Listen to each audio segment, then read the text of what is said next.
Samantala sa iba pang balita, pagtatapos naman ng 3 araw na APEC 26 Dialogue Meeting, inaasahang makapagpapalakas sa sektor ng Small and Medium Enterprises o SMEs na sumali sa global value chain.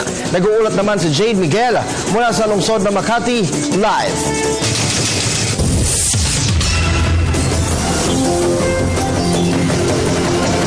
Yes, Kirby, ngayong araw nga nagtatapos ang 22nd APEC Automotive Dialogue dito sa Dusit Hotel sa Makati City. Sa loob ng 3 araw, tinalakay ang pagpapalakas ng automotive industry sa Asia-Pacific region. Nakasentro nga ang naturang meeting sa paghihikayat sa Small and Medium Enterprises o SMEs na sumali sa global value.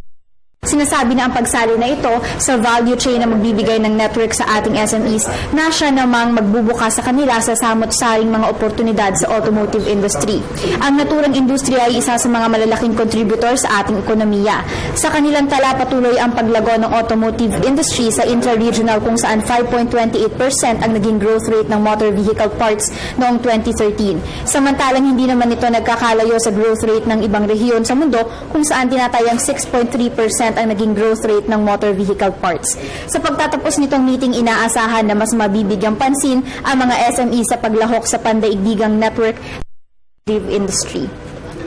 At yan muna ang pinakahuling kaganapan mula dito sa Dusit Hotel sa Makati City. Kasamang RTVM, ako po si Jade Miguel, nag-uulat para sa Telebisyon ng Bayan.